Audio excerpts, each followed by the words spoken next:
Welcome back. Thanks, man. I know you had said originally you were maybe going to take the rest of this year off, right? So when did plans change for that? I think it's very easy, man. Like, I'm a competitor, So when I decide to take a little break of competition, everything was fine in that moment.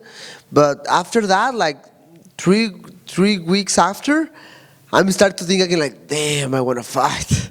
I want to fight. But then is when, my wife, my family helped me a lot with that. Like, hey, my wife and my coach is like, hey, you have to take a break. You have to take it serious. You have to rest. You be with your family, with your daughters.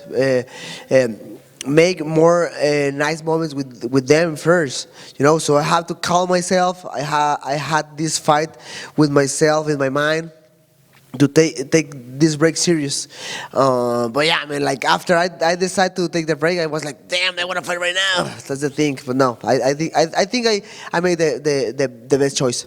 Yeah, so you went into it, I think, with some certain things you want to accomplish. Now that we're here again on a fight week, do you feel like you did everything you needed to during this break? Man, I mean, my energy right now feels amazing. I feel so hyped, and it's crazy how my last 2 training camps I don't feel like this. I feel all the stress, all the responsibilities.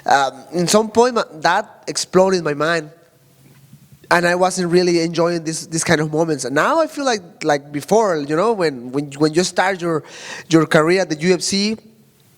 And you have all the media talking with you and everything. Now it's like before.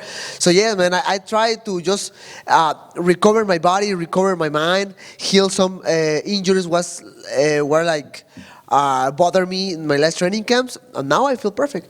Yeah, like when you came back for the second stint after being cut and everything, that was like 2.0 Brandon Moreno. Is this the 3.0 now? Man, that's the thing. That's the goal. Obviously I have to back up all my words, but that's my goal, to show to the world. And it's crazy. And I've been talking with my coaches about this. Like, I feel very frustrated because even when I lost my last 2 fights, I feel in my prime. I feel very strong. I feel stronger. I feel with better technique. I feel with more knowledge about the fight game. Just the result is not what I've been having in my last couple of fights. So now my goal is to show that to the world. To back up all my words, to back up all my hard work at the gym, and that's it. Did you always feel like Amir Albazi was the right opponent that you would come back to? Obviously, you guys were scheduled to fight before. Man, I just want to fight against another fighter. I've been in a lot of rematches. A lot of fights. 2 fights with Roybal, 2 fights with Cara France, 3 fights with Pantoja, 4 with Figueiredo. So a lot of rematches. So I just wanted to fight with other person, make another different game plan, and that's it. And everything was easier for me because all the game plan we did it in when we started the year. Because we were supposed to fight in Mexico City. So now we cut some time making all the game plan because it was already done. And we went just to the hard work. How do you approach that mentally? Because you're so used to fighting these same guys. I'm sure somewhere in your mind you know what works and what doesn't. And it's like almost ingrained into you. And now you're fighting more of the unknown. Does that take a mental adjustment at all? I don't know, man. Hopefully. I mean, I have to make a nice performance this weekend, but the only thing I can say to you, I feel amazing. I feel ready. I feel fresh. I feel very motivated, and it's crazy. I mean, I never depend of motivation. I try to depend more about my discipline and be focused in all my goals in the future. But man, I feel really good. A couple rule changes will be coming into place with this card, right? The 12 to 6 elbows and the definition of the grounded opponent. Is that something you took into consideration and will be in the back of your mind at all during the fight? Yeah, I mean, I never been that guy who plays a lot with for example, the rule to touch the ground and don't touch the ground. I never play too much with those kind of rules in the gym, in my fights, So that doesn't bother me. Talking about the defense part. In the offense part, Amir is a good grappler, and if he gives me the opportunity to hit him in the face with a knee, I will. If not, it is what it is. I mean, it's interesting. If I have the opportunity to throw the elbow, to throw the knee on the ground, I will. What's the next rule you'd like to see changed in MMA? The next rule, I don't know, man. I don't know. Let's see what happens. Brandon, right here. When you talk about coming back from that time off, how difficult was it for you not to come back and try and be part of Noche UFC this year? Man, they offered me the fight. Actually, they offered me the fight against Amir at Noche UFC. And for sure, it was 100% very hard for me. Because, like I said before, I'm a competitor. And after I decided to take the break, 1 month after, I was talking with myself like, damn, I want to fight and I want to be on the grind again. But there is when I started this war in the battlefield on my mind, and to calm myself, right? But yeah, it was very hard. Watch all the productions, watch all the nice environment of Noche UFC. What's happening that night was incredible. But at the same time, I was talking with my wife about it, like, I had the opportunity to enjoy all the show, When you're in the fight, you're like so nervous. You're in the locker room, warming up with your coaches and your family. I mean, my wife, she's all stressful because I'm gonna have a fight soon. So I don't know. I had the opportunity to enjoy all the show, so that's it. Dana says that's going to be a one-off at the Spear, but do you hope they'll do more like that? Yeah. I mean, I don't know. Maybe he can do something with less production, with less money about it, and because the Sphere is a nice environment. I like the lights and everything. So let's see if that happens again. We were talking with Amir earlier, and he went over kind of the struggles that he's gone through in the past year and a half. And, he had an ablation for his SVT. It's a heart condition. And then he had trouble with his arm, and he found out, it was possible that he could have been paralyzed and he had to have emergency surgery. Does that speak to kind of his mental fortitude, the mental strength that he has? I mean, he's a fighter, and we all know he's a fighter. He's a tough guy.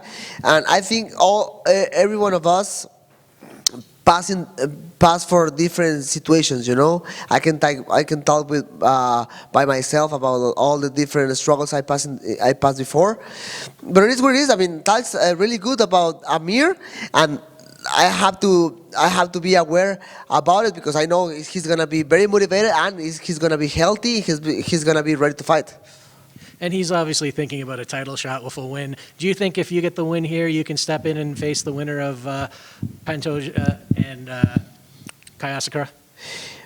Yes, or they can make their rematch against Kaikara France. The last fight between them was very close. Personally, I think Kaikara France won that battle. But let's see what happens.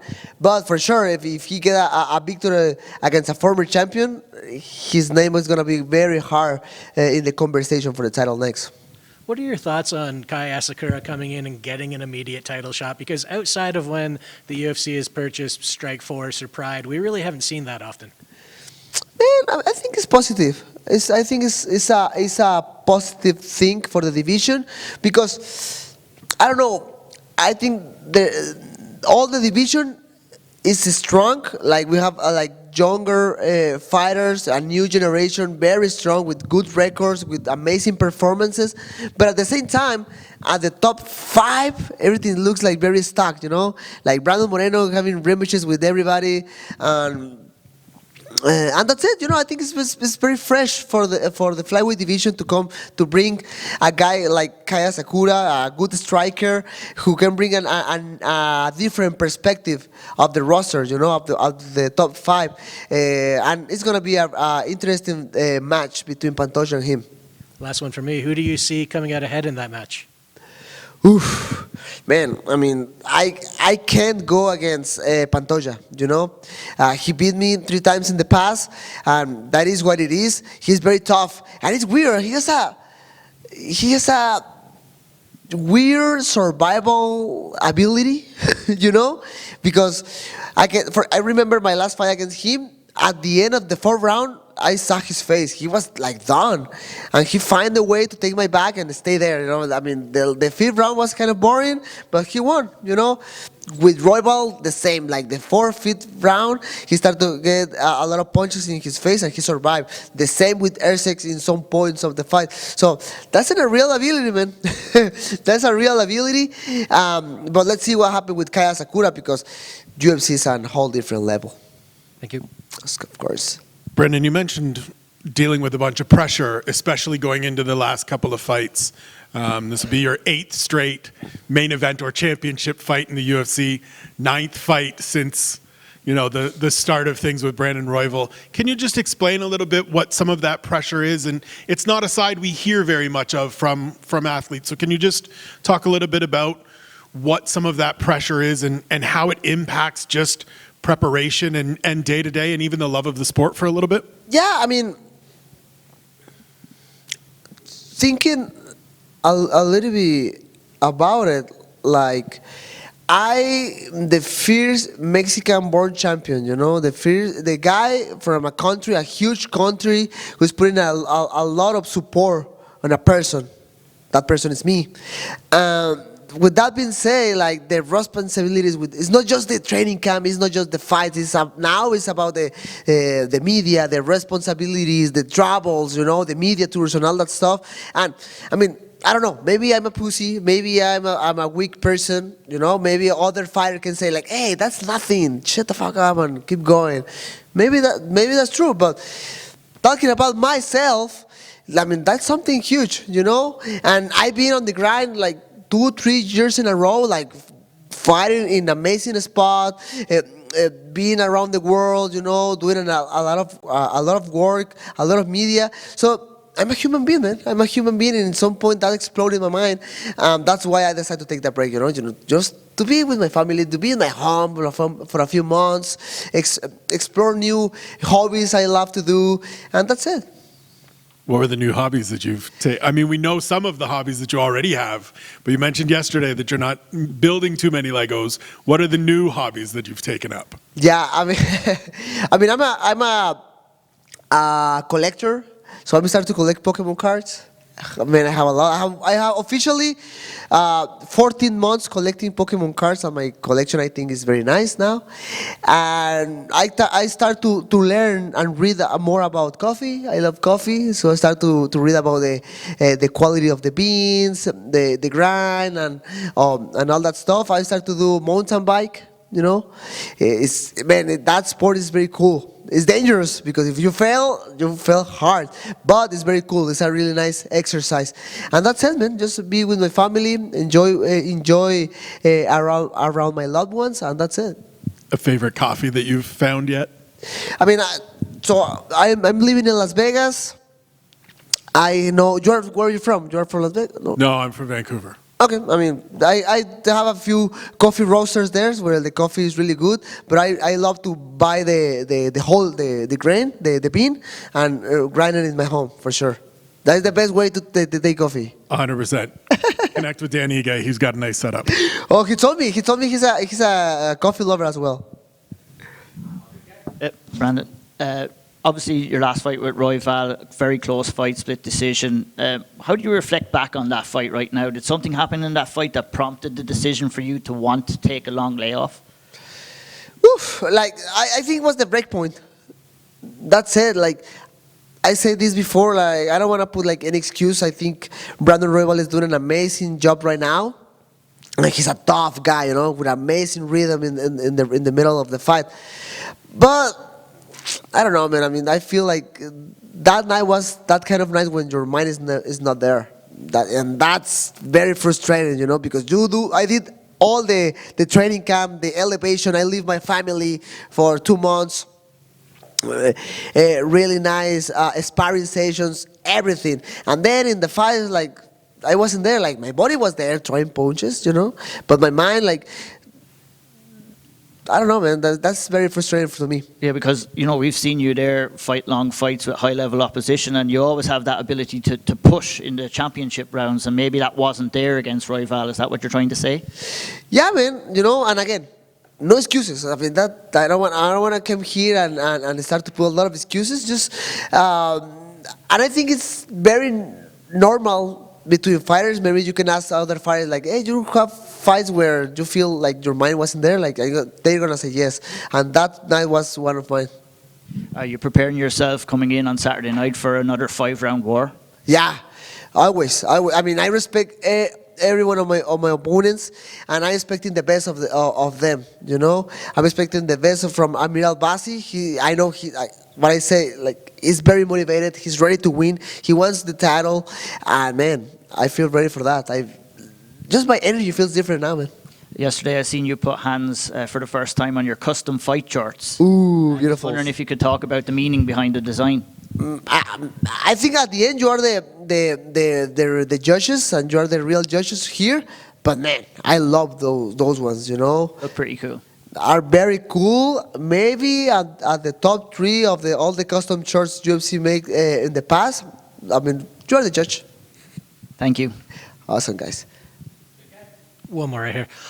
You know, Brandon, there was a time not too long ago where the flyweight division looked like it was going to be out of the UFC. I mean, you left for one fight, a couple of fighters left, and there were talks of cutting the division. And now we're coming off just a couple of weeks ago where people were calling Royval and Touch Retire one of the best fights of the year. And the flyweight division is red hot. So what does it mean to you to have been part of that division's resurgence? I mean, we have to say thanks to, I don't know, like destiny, life, whatever. Like we have the opportunity to keep the division. I mean, obviously UFC and maybe Cejudo, he had a nice performance against TJ Dillashaw. You know, just to UFC to keep the division and give us another opportunity to show all of that you are saying right now. Like we're amazing athletes. I really believe is talking about the skills. From the bottom of my heart, I believe this is the best division ever, you know? Obviously, I don't know if it's because we are small or something, but the people sometimes don't talk too much about it. But talking about, I mean, every fighter at the roster has an amazing wrestling, has an amazing jiu-jitsu, amazing striking. They're so complete in his game. Like, I mean, the flyweight division is here to stay. I believe that. And right now it's fireworks. It's on fire. And all the new generation, all the new guys are coming. The top 5, what I said before, it's a little bit stuck, but the talent is incredible, right? So, man, we're the best. Thank you. Of course. Thank you, guys. Us.